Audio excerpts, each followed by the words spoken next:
जिहादी एक्टिविटीज और हिंदुओं के खिलाफ षड्यंत्र और साजिश करने की एक्टिविटीज में इस्तेमाल किया जा रहा है। किसी भी दुकान में अगर हलाल सर्टिफिकेट या हलाल सर्टिफाइड किया हुआ कोई भी सामान मिलेगा तो उस पर इंक्वायरी बैठेगी कि ये जो बर्जर पेंट है ये हलाल वाला है या हराम वाला है। ये भी वो पूछते हैं, इतने अपंग, इतने ज़ॉम्बीज हैं। किसी भी आर्टिकल में हलाल और हराम का टर्म या कॉन्सेप्ट नहीं दिया गया है। बहुत छोटी सी बात है, एनआरसी सीएए के प्रदर्शन में अरबों रुपए खर्च हुए मुसलमानों ने किए। नमस्कार, मैं हूं आपके साथ विशाल कालरा। आज बात करेंगे 3 मुद्दों पर। पहला बड़ा मुद्दा है, उत्तर प्रदेश के मुख्यमंत्री योगी आदित्यनाथ ने अचानक से हलाल सर्टिफिकेट को लेकर इतना बड़ा बयान क्यों दिया। योगी आदित्यनाथ ने कहा कि हमारे देश में हलाल सर्टिफिकेशन का धंधा 25,000 करोड़ का है। कमाल की बात यह है कि हलाल सर्टिफिकेट ना तो केंद्र की सरकार की कोई एजेंसी जारी करती है, ना राज्य सरकार की एजेंसी जारी करती है। कुछ प्राइवेट संस्थाएं हैं जो ये हलाल सर्टिफिकेट देती हैं। तो मुसलमानों को सिर्फ हलाल प्रोडक्ट ही इस्तेमाल करने हैं, इसके लिए उन्हें कौन समझा रहा है? और ये जो 25,000 करोड़ रुपया हलाल सर्टिफिकेट के जरिए कमाया जा रहा है, क्या इसका इस्तेमाल आतंकवाद, धर्मांतरण और लव जिहाद के लिए हो रहा है? बात क्रिकेटर सरफराज खान की भी करेंगे, जिनका इंडिया ए टीम में सिलेक्शन नहीं हो पाया। तो कांग्रेस समेत एआईएमआईएम कह रही है कि क्योंकि उनके सरनेम में खान है, क्योंकि वो मुसलमान हैं, इसलिए भारतीय टीम में, इंटरनेशनल टीम हो चाहे इंडिया ए की टीम हो, उनका सिलेक्शन ही नहीं हो पा रहा है। और बात करेंगे भारत में पकड़े गए दुनिया के सबसे खूंखार आतंकवादी संगठन आईएसआईएस के आतंकियों की। आप सोचिए, दुनिया के सबसे खूंखार आतंकी संगठन आईएसआईएस के से जुड़े हुए लोग भारत में क्या कर रहे हैं और दिल्ली में ये धमाके की साजिश क्यों रच रहे थे? कौन इनका ब्रेन वॉश कर रहा है? इन सभी मुद्दों को समझने के लिए भारतीय जनता पार्टी की नेता नाजिया इलाही खान हमारे साथ जुड़ गई हैं। नाजिया, बहुत बहुत स्वागत है आपका और बहुत शुक्रिया आपने हमारे लिए वक्त निकाला। विशाल जी नमस्कार, वंदे मातरम, भारत माता की जय, हर हर महादेव। और आपको, आपकी पूरी टीम को, आपके व्यूअर्स को, आपके चैनल को दिवाली की हार्दिक शुभकामनाएं नाजिया की तरफ से। आपको भी बहुत बहुत शुभकामनाएं। और मेरा पहला सवाल योगी आदित्यनाथ के अचानक से उठाए गए मुद्दे पर है। हालांकि नवंबर 2023 में वो उत्तर प्रदेश में हलाल सर्टिफिकेट को बैन कर चुके हैं, यहां पर नहीं चलता उत्तर प्रदेश में। लेकिन सवाल यह है कि ये 25,000 करोड़ रुपए वाकई क्या इतनी बड़ी रकम जनरेट हो रही है हलाल सर्टिफिकेट के जरिए? और बड़ा सवाल यह है कि ये मुसलमानों को सिर्फ हलाल प्रोडक्ट इस्तेमाल करने कौन समझा रहा है? क्या इनका पैसा वाकई में आतंकवाद में, लव जिहाद में, धर्मांतरण में इस्तेमाल हो रहा है और हमें पता ही नहीं है? इतने सारे हिंदू हैं, उन्हें समझ नहीं आता वो तो हलाल सर्टिफिकेशन है या नहीं है, वो तो प्रोडक्ट खरीदे ही जा रहे हैं। जबकि मुसलमानों के लिए बिल्कुल सख्ती की गई है कि नहीं, आपको हलाल प्रोडक्ट लेने। और कमाल की बात यह, सीमेंट, सरिया, कपड़े, घर, ये भी हलाल हो गए हैं खाने के साथ साथ। ये क्या हो रहा है? विशाल जी, सबसे पहले मैं आपको ये बताऊं कि उत्तर प्रदेश के मुख्यमंत्री योगी आदित्यनाथ जी ने कोई भी अनकॉन्स्टिट्यूशनल बात नहीं कही है। उन्होंने जो मुद्दा उठाया है वो भारत के संविधान के दायरे में उठाया है, भारत के कानून के दायरे में उठाया है। क्योंकि पूरे भारत के संविधान में, पूरा कॉन्स्टिट्यूशन आर्टिकल 1 से लेकर के आप खत्म तक जब पढ़ेंगे तो किसी भी क्लॉज में या किसी भी चैप्टर में या किसी भी सब क्लॉज में या किसी भी आर्टिकल में हलाल और हराम का टर्म या कॉन्सेप्ट नहीं दिया गया है। चैप्टर 3 के आर्टिकल 13 से लेकर के 28 तक जब हम जाते हैं तो अपने अपने धर्म और अपने अपने मजहब का पालन करने की बात कही गई है। लेकिन ये मजहबी चीज को ला करके इलीगल पैसा कमाने की अनुमति तो नहीं दी गई है। योगी आदित्यनाथ जी ने बिल्कुल दो टोक बात बिल्कुल सही कही है कि ना ही केंद्र की सरकार ये हलाल सर्टिफिकेट जारी कर रही है और ना ही कोई राज्य सरकार की तरफ से राज्य सरकार का मोहर लग करके ये हलाल सर्टिफिकेट जारी हो रहा है। तो इसका मतलब है कि इसको जानबूझ करके स्प्रेड किया जा रहा है, इससे पैसे कमाए जा रहे हैं।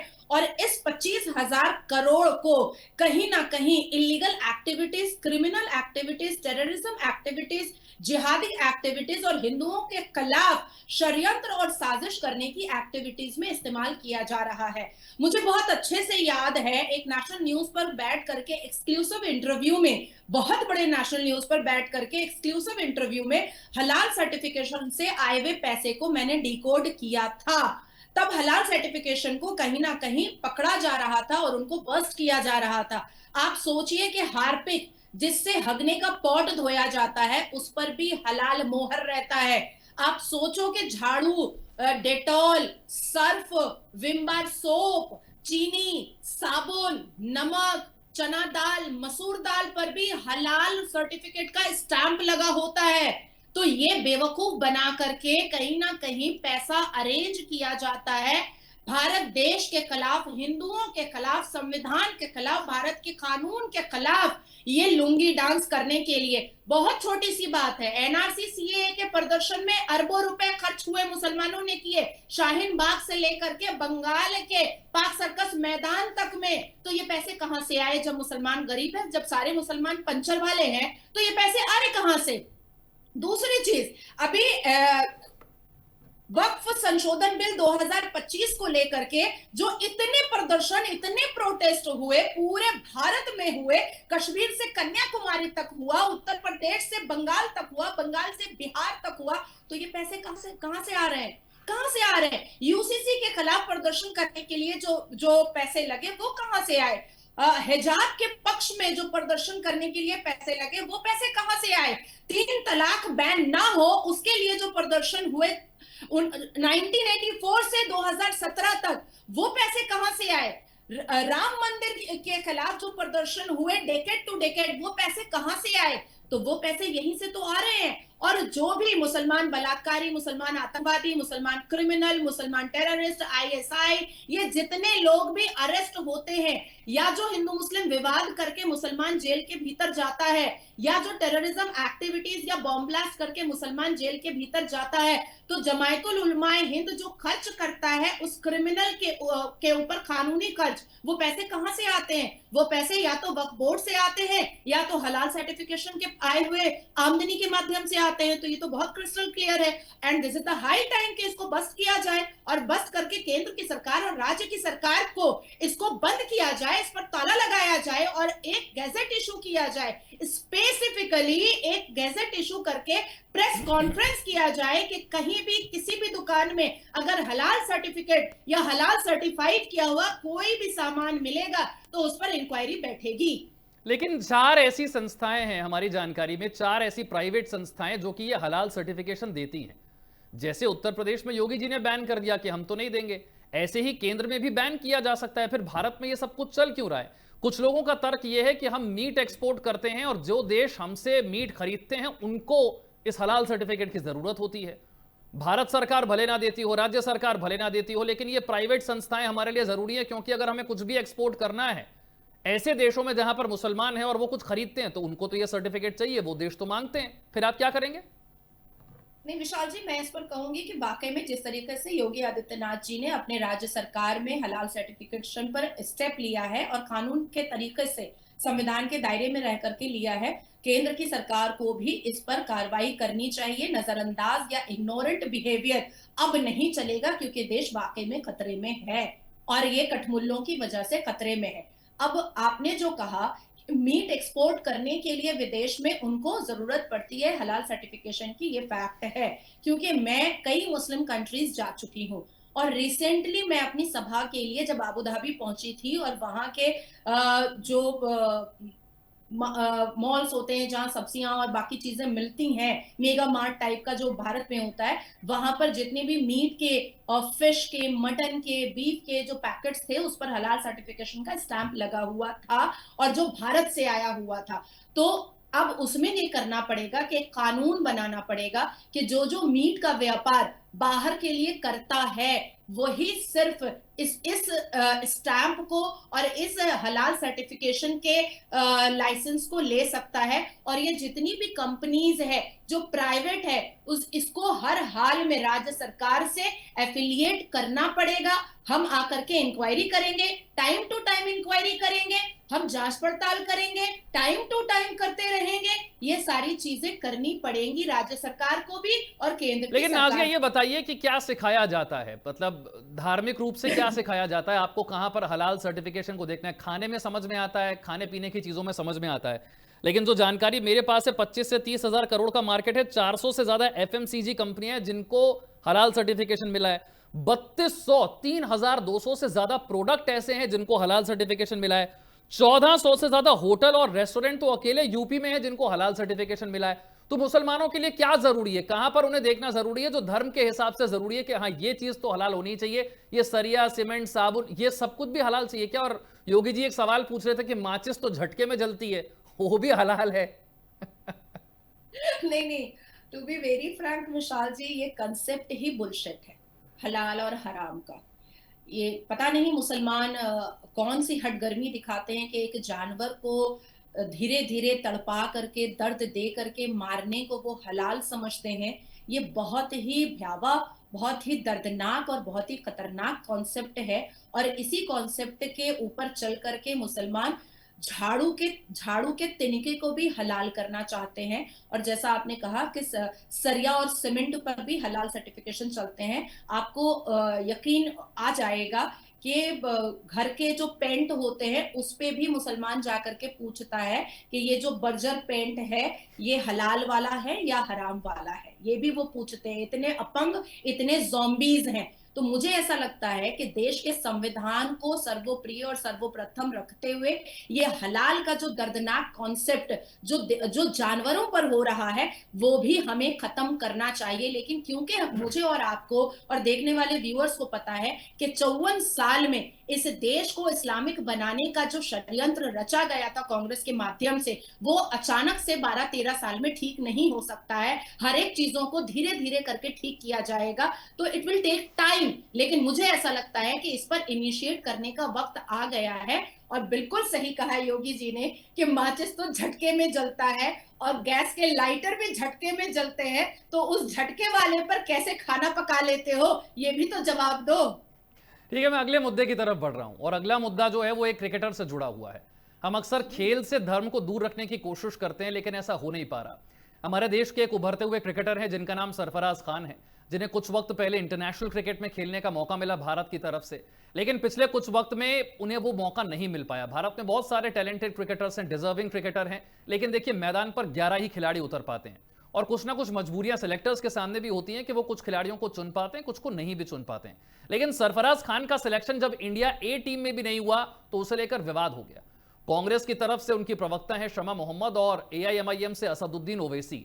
उनका यह कहना है कि सरफराज खान को टीम में इसलिए नहीं चुना जा रहा है क्योंकि उनके सरनेम में खान है, वो मुसलमान हैं, इसीलिए उनका टीम में सिलेक्शन नहीं हो पा रहा। आप सोचिए, क्रिकेट में भी अब धर्म आ गया है, वो भी हमारे खिलाड़ियों के सिलेक्शन में। नाजिया, ये वही टीम है भारत की जिसमें मोहम्मद सिराज भी खेलते हैं, ये वही टीम है जिसमें खलील अहमद भी खेलते हैं, कुछ समय पहले तक मोहम्मद शामी भी खेल रहे थे और बड़े बड़े खिलाड़ी मुस्लिम हुए हैं, भारतीय टीम में खेले हैं, भारत को जीत दिलाई है, भारत की शान बढ़ाई है। उसके बावजूद सरफराज खान के नाम पर ऐसी राजनीति क्यों? नहीं नहीं विशाल जी, ये अभद्र और सस्ती लोकप्रियता की राजनीति जो है वो कांग्रेस हमेशा से करती आई है। कभी भी उन्होंने नहीं बताया कि आखिर मोहनदास करमचंद गांधी ने जाकर के मंदिरों में कुरान की आयत क्यों पढ़ी और मस्जिदों में श्रीमद् भगवत गीता क्यों नहीं पढ़ा, ये कभी भी उन्होंने क्लियर नहीं किया। हालांकि देश के युवा जानना चाहते हैं। जाकर के बाबर के कब्रिस्तान पे फूल चढ़ाया कांग्रेस परिवार ने, पूरे के पूरे गांधी परिवार ने, लेकिन राम मंदिर को पर कदम नहीं रखा और भगवान राम को काल्पनिक चिल्लाते रहे। तो ये उनकी मानसिकता है जो वो दर्शाते रहते हैं। 2024 के लोकसभा इलेक्शन में पश्चिम बंगाल में मुझे जो सीट चाहिए थी वो मुझे नहीं मिल रहा था, जो सीट मुझे मिल रही थी वो मुझे नहीं चाहिए था, तो मैंने खुद कहा कि मुझे नहीं चाहिए। अब तो मैं ये कह दिया जाए कि नाजिया के नाम के बाद में खान लगा हुआ है इसलिए नाजिया को नहीं मिला। अब मैं पिछले 1 साल से यूएन के लिए ट्राई कर रही हूँ, मेरे पूरे डॉक्यूमेंट जमा हो चुके हैं, मेरी पूरी डिग्री जमा हो चुकी है, उसमें बहुत सारी चीजें, बहुत सारे प्रोसेस बाकी हैं। उसमें भी कुछ लोग कह रहे हैं कि नाजिया एक्चुअली तुम्हारे नाम के पीछे खान लगा हुआ है इसलिए तुमको भारतीय जनता पार्टी तो अपना रिप्रेजेंटेटिव बना करके नहीं भेजेगी। लेकिन मैं इस पर यकीन नहीं करूंगी क्योंकि मैं अपनी खामियों को ढूंढना ज्यादा सही समझूंगी। शायद मेरी डिग्रियों में कुछ कमी है, शायद मेरे एक्सपीरियंस में कुछ कमी है, शायद देश की सरकार के ऊपर ज्यादा प्रेशर है, शायद उनको ज्यादा एक्सपीरियंस लोग चाहिए। तो ये समझना और सोचना कांग्रेस का काम नहीं है, क्योंकि ये सब सोचने और समझने आपको याद होगा कुछ समय पहले ये वही शमा मोहम्मद है जिन्होंने चैंपियंस ट्रॉफी में रोहित शर्मा को मोटा कह दिया, तो वो कह रहे उन्होंने कॉन्ट्रीब्यूट ही क्या किया है। अब ये तो समझ से परे है कि किसी खिलाड़ी को मोटा आप बता रहे हैं, किसी खिलाड़ी को आप कह रहे हैं कि ये मुसलमान है इसलिए टीम में नहीं आया है। शमा मोहम्मद का इतिहास जानना जरूरी है, इन्होंने कितना क्रिकेट खेला है और इंटरनेशनल लेवल के क्रिकेट का कितना एक्सपीरियंस इनके पास है, या इनके परिवार में कोई सिलेक्टर रहा है। ये बात अब समझ से परे हो गई है। नहीं नहीं विशाल जी, शमा दीदी के साथ में बहुत बार नेशनल न्यूज पर डिबेट पर हमारा इंटरेक्शन हुआ है। कई बार तो वो एंकर का जवाब यूं देती हैं कि सवाल कुछ और रहता है और जवाब कुछ और दे देती हैं। तो रोहित शर्मा उनको मोटे लगते हैं, धोनी में शायद उनके बाल बड़े लगते होंगे, तो उनको अलग अलग चीजें दिखाई देती हैं। और लेकिन जैसे ही एक मुसलमान खिलाड़ी का सिलेक्शन नहीं होता है तो उनको विवाद करना होता है इस्लाम के नाम पर और धर्म के नाम पर, और इस तरीके का विवाद करके सस्ती लोकप्रियता बटोरना कांग्रेस के प्रवक्ता का कोई नया चरित्र नहीं है, बहुत पुराना चरित्र है। दूसरी बात आती है असदुद्दीन अवैसी की, जो आपने ट्वीट भी दिखाया अपने स्क्रीन पर। तो असदुद्दीन अवैसी तो पॉलिटिकल पार्टी ही कासिम रिजवी की चला रहा है। वो तो रजाकारी है, वो तो पाकिस्तानी मुखबिर है, वो तो अपनी पार्टी का नाम ही रखा है मजलिसे इत्तेहादुल मुस्लिमीन, मुसलमानों के इत्तेहाद के लिए लड़ना। तो शायद उसको लगा कि मैं मुसलमानों के इत्तेहाद के लिए लड़ूंगा, लेकिन ऐसे में जिम्मेदारी बनती है कि जिस मुस्लिम क्रिकेटर पर ये टिप्पणियां हो रही हैं वो सामने आए और आकर के इस बात को क्लियर करे, ये उसकी जिम्मेदारी जरूर पड़ती है। अगर वो स्टेटमेंट नहीं कुछ दे सकता है तो कम से कम एक्स हैंडल पर कुछ ना कुछ वो जरूर पोस्ट करे। एक कमाल की जानकारी सामने आई है। मैं तीसरा जो मुद्दा है जिस पर हम डिस्कस करना चाहते हैं वो ये है कि भारत से दो ऐसे लोग पकड़े जाते हैं, एक सैयद अदनान और दूसरे का नाम अदनान, और ये दोनों जो हैं वो आईएसआईएस से इनके कनेक्शन है, सीरिया में बैठे हुए आतंकवादियों से इनके कनेक्शन सामने आए हैं। आप सोचिए, आईएसआईएस दुनिया के सबसे खतरनाक आतंकी संगठनों में से एक माना जाता है। उस सीरिया में बैठे हुए आतंकी के साथ भारत के दो लड़कों के संपर्क हैं, वो कांटेक्ट में हैं, और ये बड़े पढ़े लिखे लड़के हैं। पढ़ाई लिखाई में इनका बड़ा दिल लगता था, ये अपनी पढ़ाई पर बहुत ध्यान देते थे, उसके बावजूद ये सीरिया में बैठे आतंकी के साथ कांटेक्ट में आते हैं, ब्रेन वॉश होता है। ये दोनों पकड़े गए हैं, दिल्ली में ब्लास्ट करने की साजिश रच रहे थे। नाजिया, ये इतना ब्रेन वॉश कैसे हो पा रहा है कि सीरिया में बैठा कोई आतंकी भारत में बैठे कुछ लड़कों का ऐसा ब्रेन वॉश कर दे कि वो दिल्ली में धमाके करने के लिए तैयार हो जाएं? ये कितना खतरनाक है? विशाल जी, 2 अक्टूबर 2023 को भी 3 लोग अरेस्ट हुए थे जो आईएसआई से जुड़े हुए थे। उसमें से एक इंजीनियर था और 2 पीएचडी था। उसामा बिन लादेन के ग्रुप में जितने भी लोग थे सब सब साइंटिस्ट थे, इंजीनियर थे, पीएचडी थे। उसके बाद 9/8/2024 को ISI terrorist Rizwan Ali arrest हुआ था दिल्ली से, जो आर्म्स और एम्यूनेशन अहेड के साथ वो इंडिपेंडेंस डे में गंगा बख्श मार्ग से अरेस्ट हुआ था। 3 अक्टूबर 2023 दिल्ली पुलिस ने आईएसआई टेररिस्ट को अरेस्ट किया, जो एनआईए के मोस्ट वांटेड थे। जीतपुर इन साउथ दिल्ली से अरेस्ट किया था। उसके बाद फिर 14 सितंबर 2025 को भी दिल्ली पुलिस ने आईएसआई मॉड्यूल और आईएसआई को बस्ट करके उसमें से 24 लोगों को अरेस्ट किया था, और सबके सब पीएचडी थे। तो जो मदरसा छाप होते हैं वो जिहादी होते हैं, और जो पीएचडी और इंजीनियरिंग और साइंटिस्ट बन जाते हैं वो आईएसआई के लिए बम धमाका उड़ाना और बम धमाका बनाने का काम करते हैं, या तो जाकर के आईफिल टावर या भारत देश के पार्लियामेंट को उड़ाने के लिए चले आते हैं। तो ये तो कंसेप्ट इनका क्लियर है, क्योंकि इनको सिर्फ इस्लाम पढ़ना है, क्योंकि इनको सिर्फ कुरान पढ़ना है, क्योंकि सिर्फ इनको इस्लाम का प्रचार करना है। लेकिन इस्लाम में साइंस की बातें तो नहीं है, इस्लाम में बम बनाने की बातें तो नहीं है, इस्लाम में एम्यूनेशन बनाने की तो बातें नहीं है, इस्लाम में गैजेट्स बनाने की तो बातें नहीं है, इस्लाम में साइंस समझने की तो बात नहीं है। तो इसलिए मजबूर होकर के उनको साइंस पढ़ना पड़ता है, उनको पीएचडी करना पड़ता है, उनको इंजीनियर होना पड़ता है। और खास करके आप देखिएगा, अगर आप लिस्ट निकालें और उसको डिकोड करेंगे तो जितने भी आईएसआई जो टेररिस्ट होते हैं, अगर वो इंजीनियर होते हैं तो वो इलेक्ट्रिक इंजीनियर होते हैं। और ये क्यों होते हैं? क्योंकि उनको बम बना करके सेट करके जहां पर वो उड़ते हैं और उड़ाते हैं उसमें उनको आराम हो। लेकिन मुद्दे की बात यह है, ये तो उनका इंट्रोडक्शन मैंने दिया, मुद्दे की बात यह है कि भारत में क्या ऐसी कोई इस्लामिक संस्था है जो ऐसे आईएसआई या जमायतुल उलमा हिंद या जैश ए मोहम्मद या ऐसे टेररिज्म ऑर्गेनाइजेशन के एजेंट्स को रोटी बोटी दे रही है? क्या ऐसी इस्लामिक कोई मस्जिदें हैं, मदरसे हैं या संस्थाएं हैं जिनका डायरेक्ट लिंक अलकायदा के साथ है, जिनका डायरेक्ट लिंक आईएसआई के साथ है? क्या ऐसे कोई दरसगाहें हैं भारत में, ऐसे कोई मजहबी आस्था वाली जगहें हैं भारत में जो जानबूझ करके भारत में रहन बसन सब कुछ करते हैं, लेकिन वो काम बेसिकली आईएसआई का करते हैं और टेररिज्म ऑर्गेनाइजेशन का करते हैं?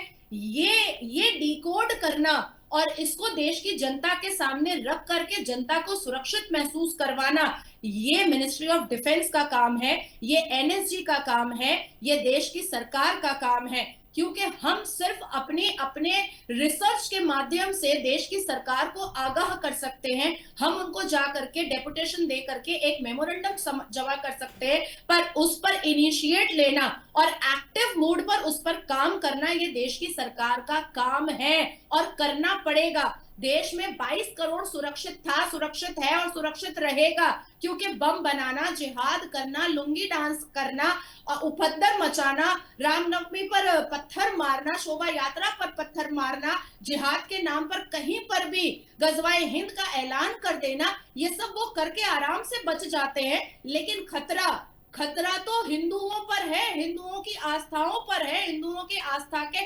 मंदिर और धर्मशालों पर है और उनके गुरुकुल पर है और उनके आस्था की जगहों पर है, जो हमेशा कभी कब्जा होता रहा और कभी पत्थर पड़ता रहा। तो ये भारत की सरकार के ऊपर जिम्मेदारी है कि वो हमें ये एहसास दिलाएं कि इस देश के 120 करोड़ 20 करोड़ हिंदू, उनकी आस्था की जगह इस देश में सुरक्षित है और ये देश सुरक्षित है हमारे रहने के लिए। बिल्कुल, ये बहुत ज़रूरी है क्योंकि ये साजिशें बहुत ही ज़्यादा खतरनाक है। लेकिन देखिए, हमारी सुरक्षा एजेंसियां, हमारी पुलिस सतर्क है और इसीलिए वक्त रहते इन साजिशों को नाकाम कर दिया जाता है। लेकिन जैसे नाजिया बता रही है, जिस तरह से ये ब्रेन वॉश हो रहा है, जिस तरह से इस प्लानिंग को अंजाम दिया जा रहा है और जितना आसान इन लोगों को सोशल मीडिया से कॉन्टेक्ट करके इन्हें भरमाना है, ये बड़ी दिक्कत की बात है। बहुत बहुत शुक्रिया नाजिया हमारे साथ जुड़ने के लिए और 3 इतने अहम मुद्दों पर चर्चा के लिए।